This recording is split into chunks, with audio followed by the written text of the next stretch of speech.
कशमकश है जिंदगी। एक आलीशान बंगले के एक बड़े से बेडरूम में हैंडसम सा लड़का, जिसकी उम्र लगभग 26-27, मेंटेन पर्सनैलिटी, हल्की दाढ़ी, मूंछ, ट्रिप करी हुई आंखें समुंदर से भी गहरी, सिर्फ लोअर पहने कोने में एक जींस टॉप पहने एक सुंदर लड़की को अपनी बाहों में भरे हुए खड़ा था। तभी रूम का दरवाज़ा झटके से खुला। दोनों एक दूसरे से थोड़े अलग खड़े हो गए। दरवाज़ा खोलते ही एक 22-23 की लड़की, जिसने हाथों में रेड चूड़ा, गोरे माथे पर छोटी सी गोल्डन चमकती बिंदी सजाई हुई थी, गले में मंगलसूत्र, मांग में सिंदूर, गुलाबी रंग की साड़ी पहन रखी थी, बहुत ही खूबसूरत, भला मानो इंद्रदेव के राजसभा की कोई अप्सरा हो। दरवाज़ा खोलकर साड़ी वाली लड़की सिर नीचे किए उन दोनों को इग्नोर करते हुए कबर्ड के पास गई। कबर्ड खोलकर उसमें से एक शर्ट निकालकर वही रूम में पड़े टेबल पर डालकर प्रेस करने लगी। उसे देखते ही लड़के के पास खड़ी लड़की गुस्से में तिलमिलाकर लड़के से बोली, अविनाश सिंघानिया, क्या देखा तुमने इसमें जो इस लड़की से शादी कर ली? तुम्हारी पत्नी बड़ी ही बदतमीज है। बिना दरवाज़ा नॉक किए कमरे में घुसी चली आई। बदतमीज क्रेजी लेडी। ये सुनकर साड़ी वाली ने प्रेस साइड में रखी, गुस्से में उसके पास आकर सीने में हाथ बांधकर एटीट्यूड के साथ बोली, हेलो मिस कमीनी। ओ सॉरी मिस कामनी, तुम्हारी इन्फॉर्मेशन के लिए बता दूं, मेरा नाम अवनी है। लड़की बोलकर मुझे गुस्सा दिलाने की ज़रूरत नहीं, क्योंकि मुझे भी बदतमीज़ लोग पसंद नहीं है। और हाँ, ये रूम मेरा है अविनाश की पत्नी होने के नाते। ये घर भी मेरा है। मैं यहाँ बिना नॉक के कभी भी आ जा सकती हूँ। ज़रा तुम बताओ, किसी मैरिड कपल्स के बेडरूम में तुम क्या कर रही हो? तुम होती कौन हो ये सवाल करने वाली? मैं लेकर आया हूँ। और तुम्हारी हिम्मत कैसे हुई कामनी से बदतमीजी से बात करने की? भूल गई शर्त इतनी जल्दी? नहीं, बिल्कुल नहीं, लेकिन शायद तुम भूल गए, मेरी शर्त तुम्हारे साथ हुई है, किसी दूसरे के साथ नहीं। अगर दूसरा कोई मुझसे बदतमीजी से पेश आएगा, उसे मैं एक ऐसे ही करारे जवाब दूंगी, मिर्ची मसाले लगाकर। कामनी, तुम अपने घर जाओ, इसे मैं देखता हूँ। बहुत ज़्यादा उड़ रही है। कामनी अपने घर चली गई। उसके जाते ही अविनाश गुस्से में उसके करीब गया, हाथ पकड़कर पीछे मोड़ दिया। उसकी एकदम जोर से गले से चीख निकली, आह! अविनाश, हाथ छोड़ो मेरा, मुझे दर्द हो रहा है। अवनी की आंखें दर्द की वजह से भर आईं। लुढ़कते हुए आंसू गुलाबी होठों पर आ गए। उसके आंसू देखकर मुस्कुराते हुए बोला, अरे ये क्या अवनी, तुम तो इतने में ही रो पड़ी। अपने आंसू बचाकर रखो, ये तो शुरुआत है, अभी तो सारी जिंदगी पड़ी है। और हाँ, आगे से याद रहे, जब मैं किसी लड़की के साथ रूम में हुआ करूँ, दरवाज़ा नॉक करके आना। नहीं, वो तो मैं नहीं कर सकती। अपने रूम में मुझे नॉक करने की आदत नहीं है, और ना ही आदत डालूंगी। कॉन्ट्रैक्ट में ऐसी कोई शर्त नहीं लिखी थी। तुम्हें जो करना है वो कर लो। ये सुनकर अविनाश का गुस्सा और बढ़ गया। सही कह रही हो तुम, ऐसी कोई शर्त नहीं थी, लेकिन ये शर्त तो थी ना, मैं तुम्हारे साथ कुछ भी कर सकता हूँ, जब मन आए तुम पर हक जता सकता हूँ। लेकिन नहीं, तुम इसके लायक नहीं हो कि मैं तुम्हारे साथ, तुम तो सिर्फ मेरी नफरत के लायक हो। तभी दरवाज़ा नॉक हुआ। खट। अविनाश ने अवनी को छोड़ा, दरवाजे की ओर पलटा। खट। दरवाजे पर एक ठीक उसी उम्र का लड़का खड़ा था। अवनी और अविनाश की पोजीशन देख अविनाश ये देखकर वो कुछ और ही समझ बैठा। छेड़ते हुए बोला, आई एम रियली सॉरी यार, मैं रॉन्ग टाइम पर आ गया, मैं बाद में आता हूँ। रोमांस कंटिन्यू रखो, कहते हुए वापस मुड़ गया। रुक विवेक, चल बोल, किस लिए आया था तू? हाँ ठीक है, बताता हूँ, तू बाहर आ जा, हॉल में बैठकर बात करते हैं। अवनी भाभी जी, 2 कप चाय बना दीजिए। विवेक भैया, आप 2 कप चाय पियेंगे? अवनी ने खुद को संभालते हुए मुस्कुरा कर बोली। उसकी मुस्कुराहट देखकर विवेक खुश होकर बोला, भाभी मैं 1 कप ही चाय पीऊँगा, दूसरा अपने इस दोस्त के लिए बोल रहा हूँ जो अपना मुंह कड़वे करेले की तरह बनाए रखता है। अब आप इस घर में आ गई तो आप अपने हाथ की स्वीट डिश खिलाकर इसे मीठा लड्डू बना दीजिए। आपकी बहुत बहुत मेहरबानी होगी और हमारा भी भला हो जाएगा। इसका गुस्सा हमें झेलना नहीं पड़ेगा। अविनाश उसे सीरियस होकर घूरने लगा। वो चुप हो गया। विवेक की बातों से अवनी की हल्की सी हंसी छूट गई। अविनाश ने उसे भी घूर कर देखा। अवनी भी सीरियस हो गई। ओए, तू मुझे घूरता है, ऑफिस वालों को घूरता है, लेकिन तेरी ये मनमानी घर पर नहीं चलेगी। भाभी मुस्कुराते हुए, कितनी अच्छी लग रही थी, लेकिन तूने ऐसे घोरा, गलत बात है। पति को बीबी का गुलाम होना चाहिए, बिना गलती के सॉरी बोलना चाहिए। नहीं, तू बीवियों को जानता नहीं है, नाराज हो गई तो मनाना मुश्किल हो जाएगा। हो गया तेरी बकवास खत्म, तू बाहर बैठकर चाय पी, मैं रेडी होकर आता हूँ, और एक कप ही बनाना, इसके लिए कहते हुए बाथरूम में बढ़ गया। अवनी को गुस्से में घूरता हुआ विवेक हॉल में चला गया।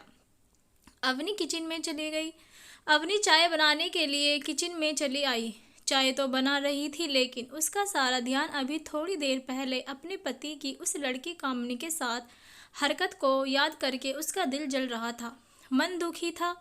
माना शादी कैसी भी हो, हुई तो राजी से या बिना राजी के, लेकिन कौन औरत अपने पति को दूसरी औरत के साथ देख सकती है। हर लड़की की तरह अवनी ने भी शादी के सपने सजाए थे, एक सच्चे जीवन साथी की दुआ की थी, अपने मन मंदिर में शिव जैसा प्यार इंतजार करने वाला, श्री कृष्ण जैसा नटखट अपनी रूठी राधिका को मनाने वाला, और श्री राम जैसा मर्यादा पुरुषोत्तम जो अपनी पत्नी को इज्जत दे, अपनी पत्नी को दिल में बसा के रखे। लेकिन कहते हैं सपने किसके पूरे होते हैं।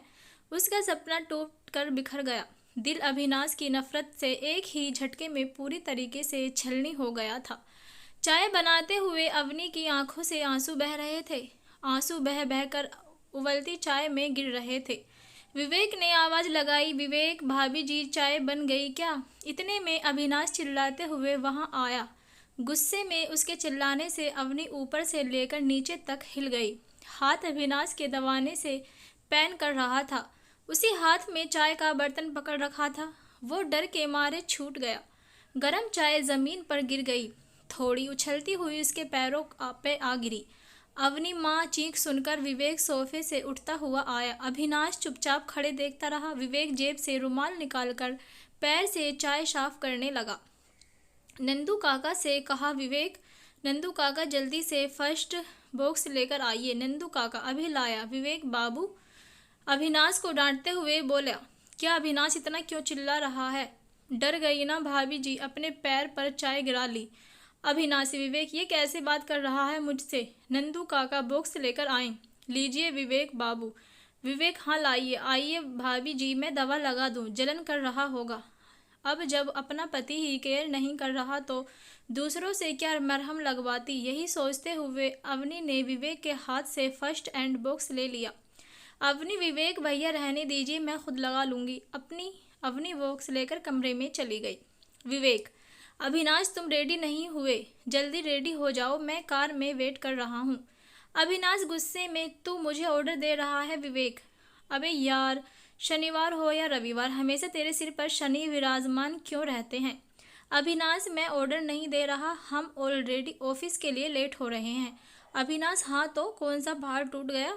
माई ऑफिस माई बिजनेस, मैं जब मन आए जाऊँ, जब मन करे आऊँ। चल बाहर वेट कर, मैं आ रहा हूँ। विवेक, ओके। विवेक बाहर चला गया। अभिनाश अपने कमरे में चला गया। अवनी रोते हुए बेड पर बैठकर अपने पैर पर दवा लगा रही थी। अभिनाश पैर की ओर कुछ देर देखकर गुस्से में बोला, अभिनाश, ओ हेलो, तुम्हारा हो गया हो तो काम कर लो, ये शर्ट प्रेस कर लो, और सबसे पहले तो मेरे बेड से उतरो, बिस्तर खराब हो जाएगा। अवनी चुपचाप बेड से उठ गई। First and box. Abhinash bathroom जाने से पहले नंदू काका को आवाज़ दिया, अभिनाश, नंदू। नंदू कमरे में आते हुए, जी मालिक। अभिनाश, मैं नहाने जा रहा हूँ, मेरे नहाने से पहले मेरा नाश्ता यहाँ होना चाहिए, अब जाओ। नंदू, जी मालिक। नंदू काका बाहर किचन में चले गए। अभिनाश नहाने चला गया। जब बाहर आया तो नाश्ता रूम में नंदू काका रखकर चले गए थे। अभिनाश टॉवल बांधे, प्रेस किए हुए कपड़े पहने, कुर्सी पर रो बैठता हुआ जूस पीने लगा। अवनी अभी भी प्रेस कर रही थी दूसरे कपड़े। अभिनाश उसे देखते हुए एक सैंडविच खाकर उठ गया, ऑफिस चला गया। उसके जाने के बाद नंदू काका वापस आए प्लेट लेने। नंदू, अरे ये क्या मालिक ने नाश्ता ख़त्म नहीं किया, अपना कहते हुए उन्होंने प्लेट और गिलास उठाया, दरवाजे की ओर बढ़ गया, फिर रुक गया। अवनी से पूछा, बहू रानी, आपके लिए नाश्ते में क्या बना दूं? अवनी प्लेट देखकर बोली, काका आप इतना काम करते हैं मेरे लिए, नाश्ता रहने दीजिए, आप प्लेट यहीं रख दीजिए। प्लेट में सैंडविच बहुत है, मैं इन्हें खा लूँगी, नहीं तो वेस्ट हो जाएंगे। आप जाइए, पौधों में पानी लगा दीजिए, मैं खाकर आती हूँ, आपके साथ काम में हाथ बटाती हूँ। नंदू, नहीं बहू रानी, आपका पैर जल गया है, आराम कीजिए। घर में इतने नौकर हैं, मालविका है, जागिया है, मैं हूँ। आप परेशान मत होइए अवनी। काका आप लोगों के साथ काम में बिजी रहती हूँ, टाइम निकल जाता है। आप जाइए। अवनी ने प्लेट ली, सोफे पर बैठकर बचे हुए सैंडविच खाने लगी। खाना खाते खाते फिर उसका ध्यान अविनाश की उसी हरकत पर चला गया। खुद से ही बोलने लगी, अवनी ये कामनी बहुत बेशर्म लड़की है। पता है अविनाश की शादी हो गई, फिर भी अविनाश की बाहों में बेशर्मों की तरह चिपकी हुई थी। खैर उस लड़के के बारे में सोचना ही बेकार है जब अपना ही सिक्का खोटा है। मैं एक बार माँ को फ़ोन लगाकर पापा की हाल खबर ले लेती हूँ। क्या पता है अब उनका गुस्सा शांत हो गया हो। अवनी ने अपना फ़ोन उठाकर घर पर अपनी माँ को फ़ोन मिलाया। उसे लगा उसकी माँ अपनी बेटी का फ़ोन नंबर देखकर खुशी से बात करेगी, उसकी हाल खबर लेगी। लेकिन उसकी माँ फ़ोन उठाते ही भड़क कर बोली, अवनी की माँ, अवनी तूने यहाँ फ़ोन क्यों किया? क्या हमारा तुझसे अब कोई रिश्ता नहीं है और ना अब कभी रखेंगे, समझी? अब दोबारा फ़ोन मत करना। मेरे पति रहे हैं, उन्होंने तुझसे बात करते देख लिया तो मुझे घर से बाहर निकाल देंगे। चल फ़ोन रख। ये सुनकर अवनी का गला भर आया, आंखों से आंसू बहने लगे। अपने आंसू को रोकते हुए बोली अवनी, माँ प्लीज़ मुझसे इतनी नफ़रत मत करो। आप मुझे डांट लो, गुस्सा कर लो, लेकिन मुझसे नफ़रत मत करो।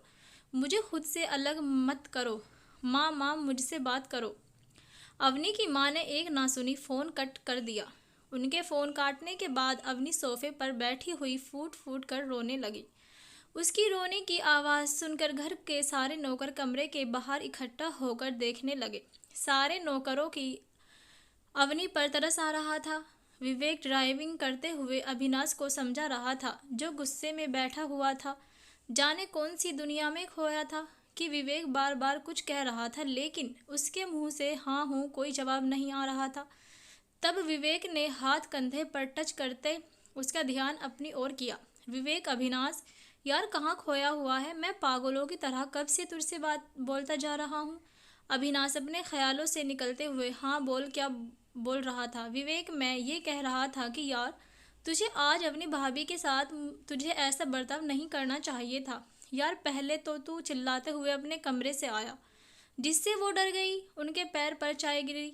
भाभी के पैर पर दवाई मत लगाता, लेकिन पूछ तो सकता था, अवनी तुम ठीक हो? इतना उनका पैर नहीं जला हुआ होगा जितने दिल पे तकलीफ हुई होगी। उसका पति उसकी बिल्कुल भी चिंता नहीं करता है। तेरे लिए वो अपना घर छोड़कर आई है। भाभी के बारे में कुछ सोचा कर। विवेक के मुंह से इतना सुनते ही अविनाश ने सनग्लासेस को उतारते हुए गुस्से में कहा, अविनाश स्टॉप द कार। विवेक ने साइड में कार रोककर पूछा, क्या हुआ? अविनाश, चल बाहर निकल। विवेक, अरे यार नाराज़ क्यों हो रहा है? तू गुस्से में बहुत है, तुझे मैं ड्राइविंग नहीं करने दूंगा। कहते हुए कार उसने वापस स्टार्ट करी। अविनाश, तू अपनी बकवास बंद कर, मैं बोर हो रहा हूँ। उस लड़की की बात मत कर, मेरा दिमाग गर्म हो रहा है। विवेक सामने से पानी की बोतल उसे पकड़ाते हुए बोला, तू पानी पी, लेकिन एक बात पूछूं, नाराज़ मत होना। बिल्कुल मत करियो अविनाश। हाँ बोल। विवेक, आज कामनी को मैंने तेरे घर से निकलते देखा था। वो क्यों आई थी तेरे घर? इतना तो पता है तू उससे प्यार तो करता नहीं है, उसका साथ भी तुझे अच्छा नहीं लगता, तो आज वो तेरे घर पर कैसे आई थी? और आजकल तू उससे बहुत मिलने लगा है, क्यों?